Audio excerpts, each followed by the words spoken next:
Money Radio, discussing the business of making and spending money.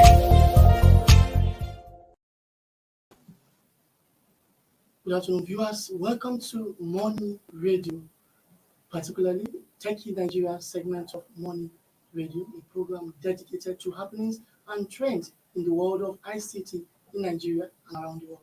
With me today is a cybersecurity expert, Haniel Jafar. Haniel, good afternoon. Good afternoon. Welcome to Techie Nigeria on Money Radio. Yeah. Well, Jafar Haniel is a regular analyst on this show and as well a cybersecurity expert based here in Abuja. Today we shall be looking at the suspension of Twitter ban in Nigeria.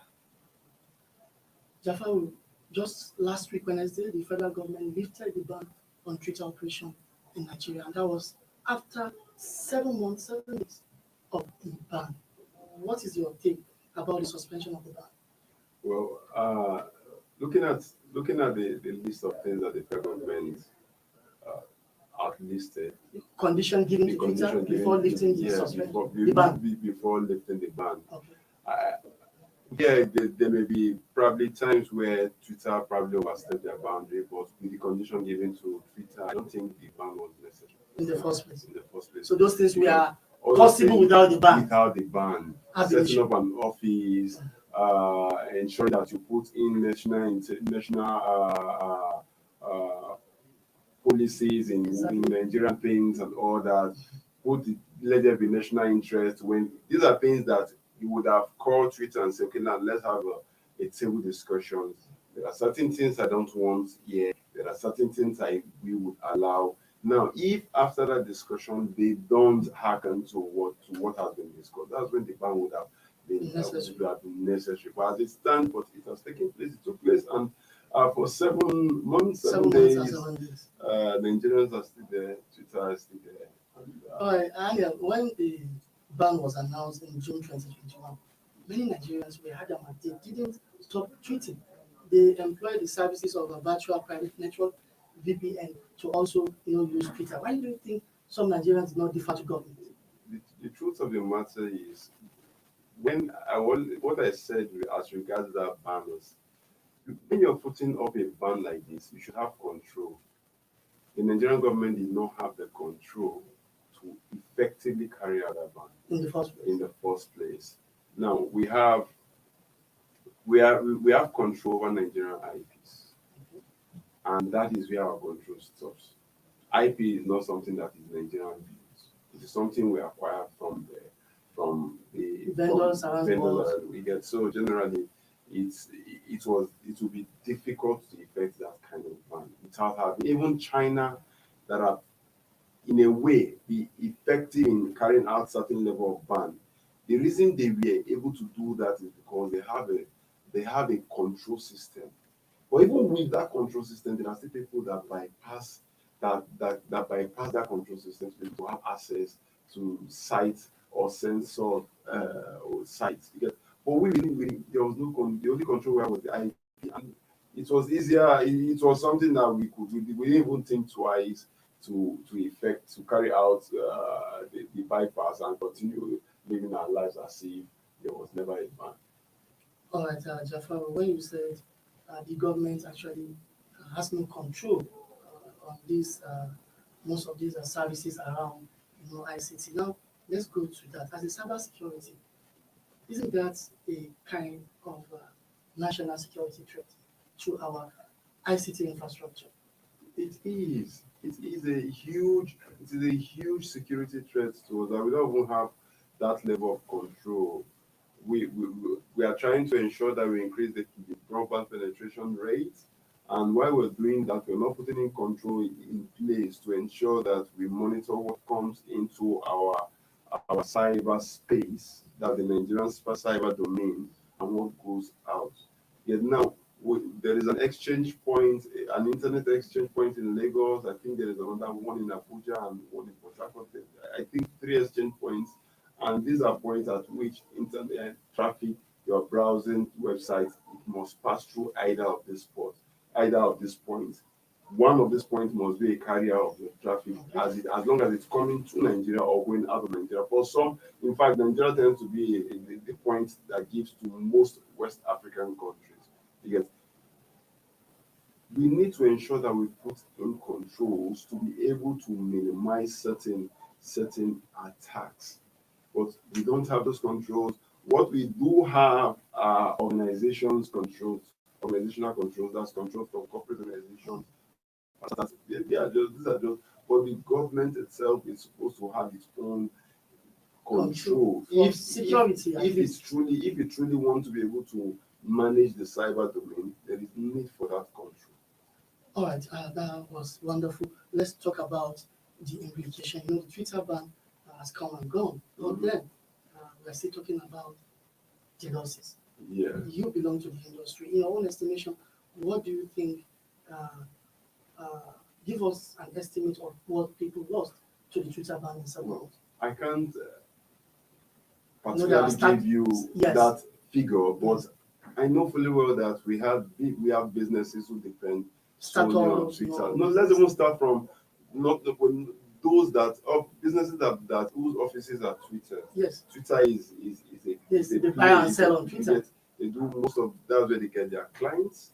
And once they get their clients, they get paid. And once they get paid, they are expected to pay tax. And once they're expected to pay tax, government is expected to receive the tax. You get so if they don't get clients, it means they don't get paid, and it means they won't pay government for their taxes, and government is losing. You get while Nigerians are losing, as Nigerians are losing, the government is also losing. Now, that is from the Nigerian perspective, because the loss is from both ends. Twitter also had its own fair share of the loss, because people who don't run ad, there are people who run ad on Twitter, so they pay Twitter to help them carry out sponsored ad. Now, once they pay Twitter to help them carry out sponsored ad, it means that Twitter are making money from carrying out sponsored ad. Now, because Twitter is no longer running, they are running that ad. They are losing revenue from those who would want to run those ads. Yeah. Also, we have those who solely depend on, apart from those that depend on Twitter for direct revenue, there are those that depend on Twitter for indirect revenue, and those are persons who generally would want Twitter to help them get the clients. The clients will now pay them. There are people that Twitter itself is the influencers. You pay, and Twitter is the business. Twitter is the business. It is the service. It is the product and all that. There are people that is what they do. That is what they sell. They sell Twitter as a product. They sell Twitter as a service, and huge number of Nigerians fall in this category. Those who are brand influencers and all that, they fall in this category. Now, shutting down, suspending Twitter would mean that these persons will not be able. Now, of young Nigerians. Yes, and the challenge with using the VPN now is that while this number of Nigerians, why this category of persons will still be able to access Twitter, it's not as effective as it should be. Okay. The reason is because they are not like circumventing the process. No, that's not good. The reason is because when you're using a VPN, you're not using the VPN.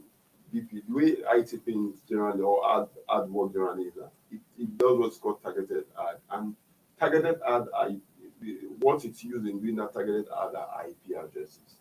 Okay. So if I'm using a Nigerian IP address to access a Twitter, and somebody puts an advert on Twitter that is dedicated for Nigerians, because that advert is dedicated for Nigerians, we use the Nigerian IP address to locate me, and I will see that advert. So in that situation, it will not be seen. It will be seen because they are using a VPN and they are using the IP address of another country. So if you are targeting Nigerians and if the Nigeria is using a VPN of US, they would not see the ad. And that is the challenge of. So the VPN was never a solution. Well, it was a solution in access. Maybe people to just interact. Yeah. Other main things. But there are other things. There are other services that we could not. The VPN could not solve for us. All right, I've been speaking with Haniel Jafar, an Abuja-based cybersecurity expert. It's still Turkey, Nigeria segment of Money Radio. We'll go on a short break. When we come back, we'll continue the discussion on the lifting of Twitter ban in Nigeria and matters arising. Don't go away.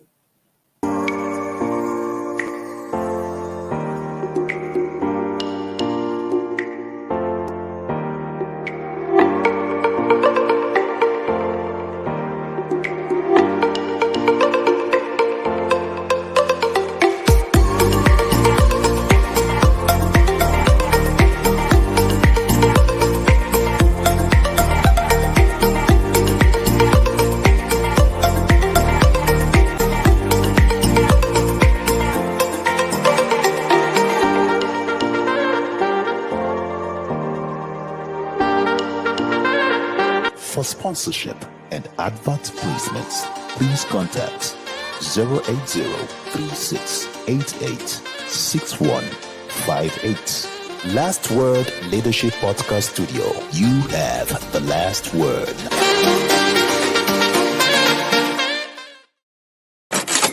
Money Radio, discussing the business of making and spending money. Welcome back to Turkey, Nigeria segment of Money Radio, a segment dedicated to happenings and trends in the world of information and communication technology in Nigeria and around the world. Today, of course, I have been speaking with Haniel Jafar, an Abuja-based cybersecurity expert who is helping us to share more light on the suspension of Twitter ban in Nigeria and matters arising. Well, thank you, Jafar, for being with us thus far. Now, let's look at the conditions given to Twitter by the Nigerian government. Now, one of the conditions is that Twitter will have to censor, tweets by Nigerians, the ones it considered to be offensive. Now, for you, is this normal or is a breach of fundamental human rights of freedom of choice, of freedom of speech? Freedom of speech. Yes. So it all depends on what the federal government will classify As offensive. As offensive. Yet if the federal government can probably come out with a concept that says these are the kind of things we would not want to be on Twitter. Once the Nigerians populace know that, okay, these are the kind of things that would be censored on Twitter, they know fully well that Twitter has a reputation in censorship, so they can restrict, limit, or delete certain tweets if federal government has decided that kind of tweet is offensive. But first, we need to know what kind of tweet falls in that category, or what kind of information falls in that category. Once we've been able to identify that, then we can now know. That's when we now know if truly if it is offensive or not. But as it stands now, we're just waiting until when the government decides to say, yes, this tweet is offensive, which I don't think it's right. So it will turn out to be government itself censoring Twitter, following yeah, Twitter accounts. Yeah, so it's going to. And another thing is there is, as I will always say that there is the Nigerian law, there is the international law, then there is probably the local law where Twitter resides. Yeah. So Twitter will need to ensure that it makes a level playing ground for all these laws while ensuring that it's carrying out the business. But notwithstanding, there is still a place for fundamental freedom of expression, which is an international law. So if Twitter thinks certain things would contact, because they themselves they can be sanctioned. Yes. So Twitter themselves can be sanctioned when they fall prey to deleting tweets that is considered to be freedom of expression and just to satisfy the government. So and they would now Twitter will be in a dilemma. Yeah, so they will have to ensure that there is a level playing ground for both. Strike a balance. Yeah, for both the local laws as the Nigerian laws, their international laws, and also their own business and corporate best practices. Their own law where they reside as the headquarters of Twitter. That's the US. Yes. So because there needs to be a balance in all this. If not, it's going to be a difficult challenge to adhere to. Haniel, are you aware of any country beside Nigeria where this kind of scenario is playing out?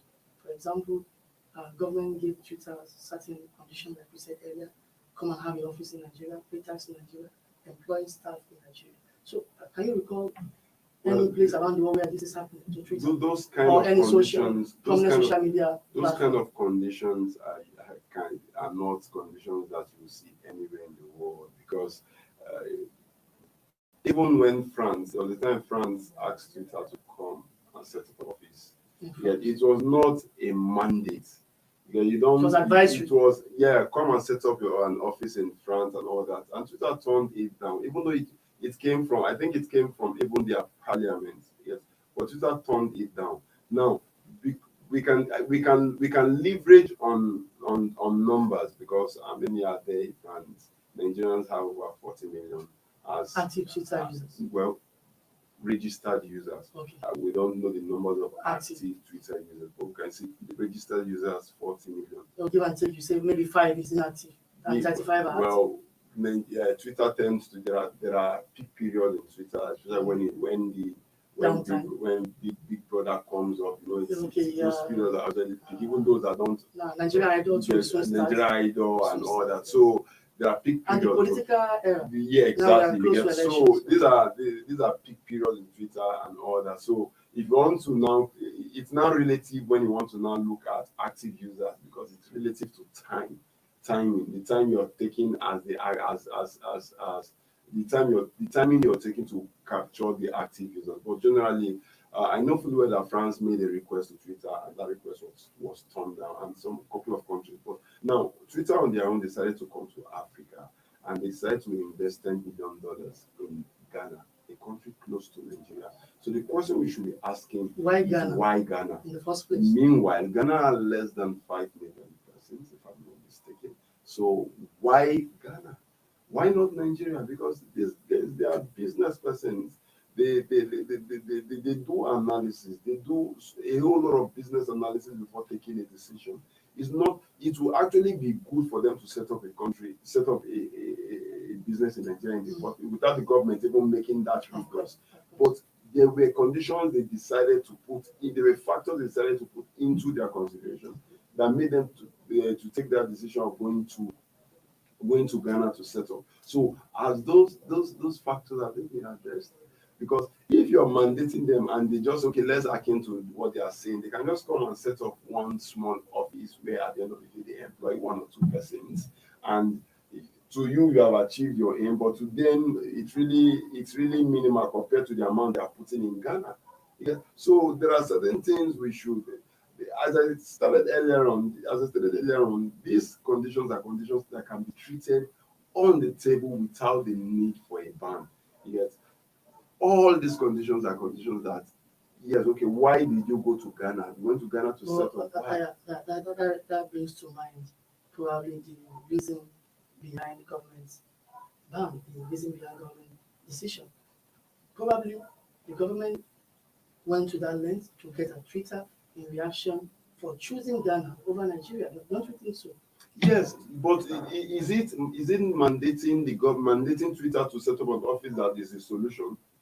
Because you can mandate all social media platforms to come set up an office, and they set up an office at the end of the day. The office is just there, and it's just employing 5 persons compared to the huge number of persons that would have been employed or gainfully employed if this company on their own decide to say, I want to invest in Nigeria, I want to come to Nigeria to set up, I want to use Nigeria as my hub, I want to use Nigeria as my headquarters in Africa or West Africa. They erect a massive building where they employ a huge number of Nigerians, they train Nigerians, they carry out corporate social responsibility. Yeah. Because these are things that you look out for, not mandating them. By mandating them, they would act and by coming to set up an office, but it really does not.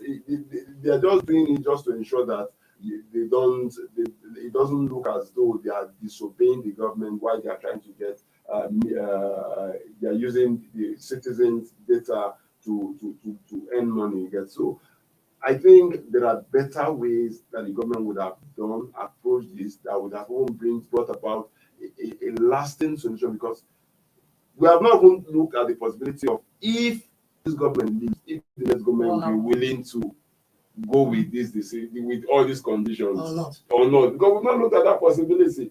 Yes. So if we are solving a solution, if we're solving a problem, let us solve it to the truth. Let us start by looking at the root cause of that problem, then looking for a solution that will solve it. Because now, if they hack it, they just don't believe that this government has probably a year and a half to be from now. So if they have a year and a half, there is nothing stopping us from, because none of this condition has been fulfilled yet. Yeah. All these conditions were just agreed. Now the agreement tends to be, we are agreeing to do all these things, but none of them so far has been implemented. Now the reason why it took this long was because Twitter said that it was not in their budget. They agreed, but it was not in their budget. That was last year. They agreed, but it was not in their budget. So they had to wait until it is in their budget. Now it is in their budget, and they are still working with that concept of agreement and hoping that Twitter was going to implement some of these things. Well, let's be hopeful. All right, finally, Jafar. Now, from the beginning of this discussion, you made the point very clear that the Twitter ban actually exposed our lack of security over our ICT infrastructure. Now, as an expert going forward, what do you think the concerned authorities, regulators should do to make sure that our infrastructure is actually safe and we have total control over it? Well, it's not as though that it is terribly bad. I know. You get. My concern was that we didn't have controls to effect this type of ban. There are other controls that we have, but for this particular type of ban, we didn't have the control to effect it in such a way that most persons won't be able. But with what we have, with a VPN, a simple VPN, people will be able to bypass the available controls and were able to still have access to Twitter as though there was no ban. And Nigerians are still trending, and Nigerians will still tend to be the most active African countries, even during the ban. Because so what was not the essence of the ban? Yeah. So, but notwithstanding, for us to be able to effect this type of ban, probably we don't hope that there is a next time. Exactly. Yes. But for us to be able to effect this type of ban, there is need for us to have a unified unified traffic entry point system and exit point system. That means every traffic coming to Nigeria must pass through probably a national gateway or something where all traffic pass through. So if you are effecting a ban, you effect it from this ban was affected through ISP. It was the ISP that affected the ban. They were the one that blocked Twitter. You can manipulate ISP, bypass them. But if you have a national firewall or a national firewall that tends to carry out huge level of packet inspection and all that, to be able to, you will have a level of control compared to because now the control is not even with government directly, it is via the ISP. And why I asked you that question is, I said national security, because apart from exposing our lack of control, remember the fighting insecurity, there was a time Kaduna State government, even Zamfara State, shut down telecommunication services. But even at that, bandits, kidnappers were still using their phone to call people for ransom for their family members who they are kidnapped. So that shows the cyberspace, they are not shutting telecommunications coverage.